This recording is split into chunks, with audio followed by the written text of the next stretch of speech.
Friends, नमस्कार। मैं आज बताने वाली हूँ गन्ना प्रॉपर्ट फारूक फर्म। आप लोगों को मिल ही गया होगा, हर घर घर पहुँच ही गया होगा, लेकिन फर्म तो मिल चुका है, लेकिन इसे भरेंगे कैसे और इसमें क्या ऐसा लिखा हुआ है जिसे हमें भरना बिल्कुल नहीं है। अगर भरेंगे तो पूरे की पूरी फर्म गलत हो जाएगी। तो आप लोग कैसे भरेंगे, मैं इस वीडियो में आप लोगों को एकदम अच्छे से समझाऊंगी, जो आप लोगों को अच्छे से समझ में भी आ जाएगा। चलिए, मेरे हाथ में देख सकते हो ये फर्म है, जो मेरे ही घर पे मेरे सदस्य में से एक का ये फर्म है, जो गन्ना प्रॉपर्ट फारूक फर्म है। और इसे उन लोगों ने भर भी लिया है और आप लोगों ने भरा नहीं है। तो आप लोग क्यों देर करें? आप लोगों को क्यों समझ में नहीं आएगा? कि आप लोगों को भी समझ में आएगा और आप लोग भी फॉर्म भरकर जल्द ही बिलों को दे दोगे। तो चलिए, इस वीडियो के आप लोग पूरा अंत तक देखें, क्योंकि यह वीडियो में आप लोगों को ये फॉर्म भरना सिखाएगा। उसके साथ साथ क्या इस फॉर्म में लिखा गया है और क्या नहीं टिक लगाना है, ये भी आप लोगों को इस फॉर्म में बताया जाएगा और इस वीडियो में बताया जाएगा। तो चलिए, सबसे पहले यहाँ पे हम लोग लिख लेंगे यहाँ पे अपना नाम। आपका क्या नाम है, आप अपना नाम लिखें। अगर जो भी सदस्य का फॉर्म आप भरेंगे, जैसे कि आपका भाई, तो आप अपने भाई का ही नाम लिखें। यहाँ पे ईपी की जो पहले आप लोगों का जो पहचान पत्र था, उसमें ईपीके का नंबर दिया गया होगा, वहाँ पे यहाँ पे आप लोग नोट कर ले। चलिए, यहाँ पे आप लोग लिख बता ही देते हैं और आप लोगों को पता ही होगा कि यहाँ पे आपका एड्रेस दिया जाएगा, जो आपने पहले पहचान पत्र में यानी वोटर लिस्ट में आप लोगों ने नाम दिया होगा, वो आप लोगों को देना है। यहाँ पे क्रमांक क्या है, क्लास का क्रमांक नहीं लिखना है। यहाँ पे आप लोगों को कितनी संख्या नंबर में आपका वोटर लिस्ट बना था वो है। चलिए, यहाँ पे आप लोगों को हर फॉर्म पे लिखा ही होगा आपका नाम, आपका पता, इतना चीज लिखा होगा। और यहाँ पे भाग संख्या भी लिखा होगा और आप लोग किस विधानसभा और लोकसभा के नाम भी लिखा होगा आपके फॉर्म में। इतना तो आप लोगों को पता होगा कि आपके इतना डॉक्यूमेंट्स, आपको इतना कुछ लिखा आएगा, लेकिन इसके बाद क्या है ये आप लोगों को बिल्कुल पता नहीं है। और ये कैसे आप लोग भरेंगे ये भी सोच रहे होंगे कितने दिन से बैठ के। तो यहाँ पे आप लोगों को पता ही है कि हमारा बिहार राज्य है, तो बिहार राज्य आप लोग लिख सकते हो। और आप लोग किस क्षेत्र से आते हो वो भी लिखना, और किस विधानसभा से हो वो भी लिख लो। और यहाँ पे आप लोगों को पता होगा, यहाँ पे आप लोगों के फॉर्म जो मिला होगा उसमें फोटो लगा होगा।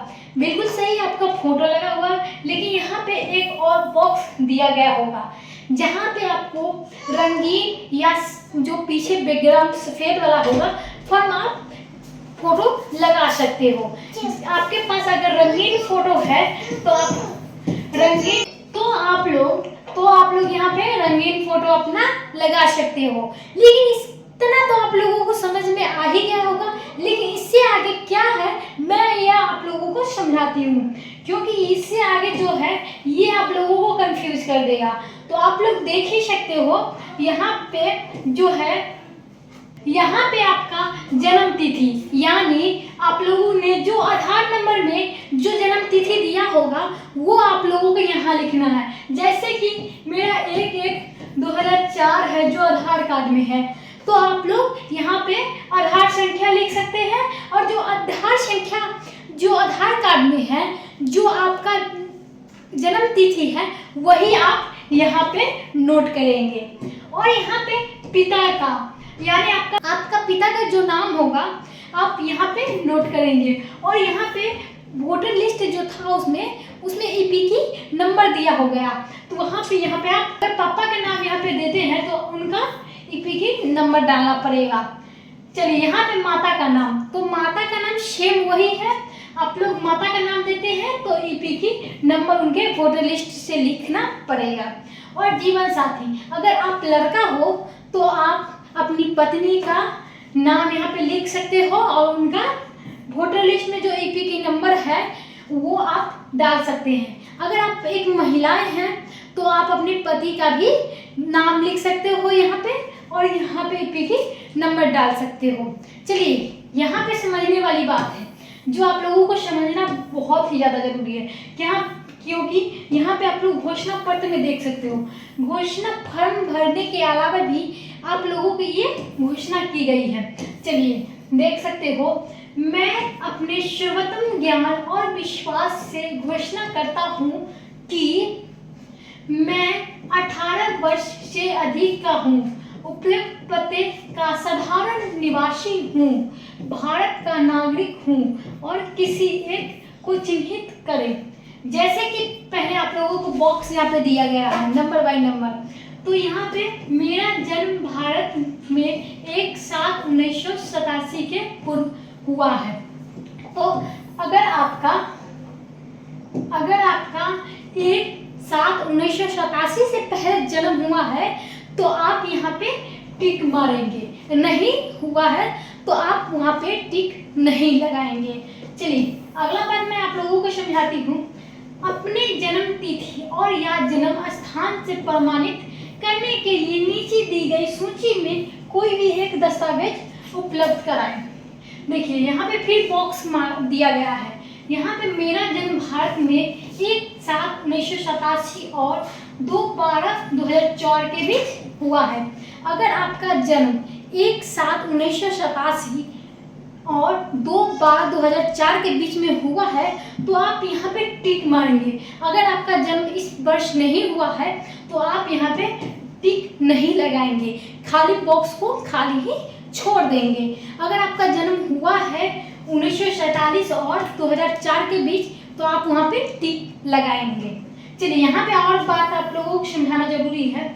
अपनी जन्म तिथि और या जन्म स्थान प्रमाणित करने के लिए नीचे दी गई सूची में कोई भी दस्तावेज उपलब्ध कराएं।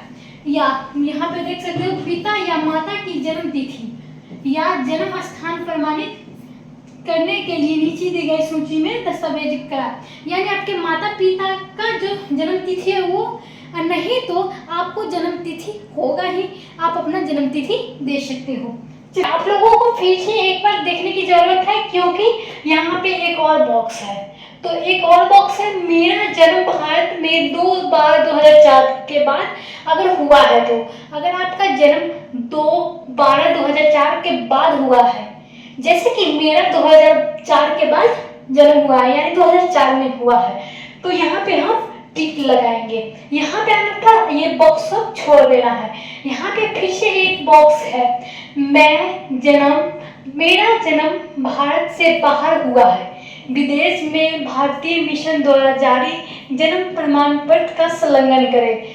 अगर आपका जन्म बाहर हुआ है तो आप इसमें टिक लगाएंगे, अन्यथा आपका जन्म विदेश में नहीं हुआ है या किसी भी और राज्य में नहीं हुआ है तो आप वहाँ पे टिक नहीं लगाएंगे, इसको आप खाली छोड़ देंगे। चलिए यहाँ पे एक बॉक्स और है, मैंने पंजीकरण नागरिककरण द्वारा भारतीय नागरिकता प्राप्त की, नागरिकता पंजीकरण प्रमाण पत्र संलग्न करें। आपने पंजीकरण नागरिकता का जो भारतीय नागरिक को प्राप्त होती है वो आपका हुआ है तो आप यहाँ पे टिक लगा जाए क्योंकि ये सर्टिफिकेट के जैसा नहीं होता। चलिए यहाँ पे आप लोग देख सकते हैं, मैंने किसी अन्य देश की नागरिक प्राप्त नहीं की, तो ये आप लोगों को बस ऑप्शन में दिया गया है। यहाँ पे देख सकते हो दूसरा नंबर, मैं निर्वाचन नामावली में नाम शामिल कराने के लिए आवेदन कर रहा हूँ और मेरा नाम किसी अन्य विधानसभा निर्वाचन क्षेत्र में संसदीय निर्वाचन क्षेत्र में शामिल नहीं है। अगर आपका कोई भी विधानसभा में क्षेत्र में नाम नहीं है तो आप यहाँ पे करा सकते हो। चलिए यहाँ पे तो आप लोग समझ ही गए होंगे, लेकिन यहाँ पे आप लोगों को समझाना भी बाकी है क्योंकि यहाँ पे बात आ जाती है जिस दिन आप यहाँ पे फॉर्म भरेंगे उसी दिन का डेट आप भरेंगे और यहाँ पे अपना नाम भी भरना है, स्थान कहाँ पे है वो बस भरना है और यहाँ पे आप सिग्नेचर कर देंगे और अंगूठे के निशान जरूर ही लगाएंगे। चलिए यहाँ पे घोषणा के समर्थन में प्रस्तुत किए जाने वाले दस्तावेज के संगीत संपूर्ण नहीं है। सूची इधर ऊपर लिखित में स्वयं पिता और माता के अलग अलग स्वयं अभिप्रमाणित दस्तावेज प्रस्तुत किए जाने हैं। शिवाय जहां अहित तिथि 1/1/2003 के आधार पर बिहार के निर्वाचक नाम वाली उद्धरण में उपयोग किए गया है और अपने आप का पर्याप्त दस्तावेज माना जाएगा। चलिए, जो गणना प्रपत्र प्रारूप फॉर्म में क्या क्या डॉक्यूमेंट्स एक लगाना है आप लोगों को मैं बताती हूँ। चलिए, केंद्रीय राज्य परियोजना नियमित कर्मचारी पर पेंशनभोगी को नियत कोई पहचान पत्र, पेंशन भुगतान आदेश पीपीओ। दूसरा है सरकार स्थानीय प्राधिकारी, बैंक, डाकघर, LIC, PSU द्वारा भारत में 1/7/1987 से पूर्व निर्गत किए गए कोई भी पहचान पत्र, प्रमाण पत्र, दस्तावेज। समक्ष प्राधिकारी द्वारा निर्गत जन्म प्रमाण पत्र। अगर आपके पास जन्म प्रमाण पत्र है तो ये भी आप देख सकते हो। यहाँ पे बात कर ली तो बैंक, आधार कार्ड या बैंक में कोई भी LIC हो तो आप लोग उसका भी जेरॉक्स करा के देख सकते हो। यहाँ पे आप लोगों को पासपोर्ट साइज के एक फोटो लगेगा जो आप लोगों को देना ही होगा। चलिए, मान्यता प्राप्त बोर्ड विश्वविद्यालय द्वारा जो मैट्रिक में प्रमाण पत्र, अगर आपने मैट्रिक कर रखा है तो आपको मैट्रिक का सर्टिफिकेट या मार्कशीट आप लोगों को इसमें लगाना पड़ेगा। चलिए, अगला ऑप्शन क्या है, सक्षम राज्य प्राधिकारी द्वारा निर्गत निवास प्रमाण पत्र। आप लोगों के पास अभी निवास प्रमाण पत्र होता ही है तो आप ये भी लगा सकते हो। वन अधिकार प्रमाण पत्र, अगर आप वन से जुड़ी कोई भी अधिकारी हो तो आप वहाँ पे प्रमाण पत्र उसका भी लगा सकते हो। चलिए, पश्चिम प्राधिकारी द्वारा निर्गत OBC, SC, ST या कोई भी जाति प्रमाण पत्र हो। अगर आपके पास जाति प्रमाण पत्र भी हो, अगर OBC वाले हैं, SC वाले हैं, ST वाले हैं या कोई भी हो, आप लोग जाति आवासीय हैं तो आप लोग जाति आवासीय लगा सकते हो। यहाँ पे हम लोग बात कर लेते हैं, यहाँ पे सिर्फ 8 ऑप्शन नहीं बल्कि 11 ऑप्शन है। यहाँ पे नॉर्मल नंबर देखते हैं, राष्ट्रीय नागरिक रजिस्टर, यहाँ जहाँ यह उपलब्ध हो वहाँ पे आप लोग देख सकते हो। मैं आप लोगों से माफी मांगना चाहती हूँ क्योंकि यहाँ पे 10 नंबर जो है मिट चुका है, क्योंकि इस फॉर्म में भी मिट चुका है, इसलिए मैं 10 नंबर के बारे में आप लोगों को नहीं बता। 11 नंबर यहाँ पे है सरकार की कोई भी भूमि, मकान, आवंटन प्रमाण पत्र। जैसे आपको कोई भी जमीन का रसीद हो या खतियान हो, आप लोग उसका फोटो कॉपी भी लगा सकते हो। आप लोगों को ये समझ में आ गया है कि गणना प्रपत्र प्रारूप फॉर्म कैसे अप्लाई करेंगे और कैसे भरेंगे। अगर आप लोगों को ये वीडियो अच्छी लगी हो तो हमारे वीडियो में जरूर ही कमेंट करें। तब तक के लिए धन्यवाद।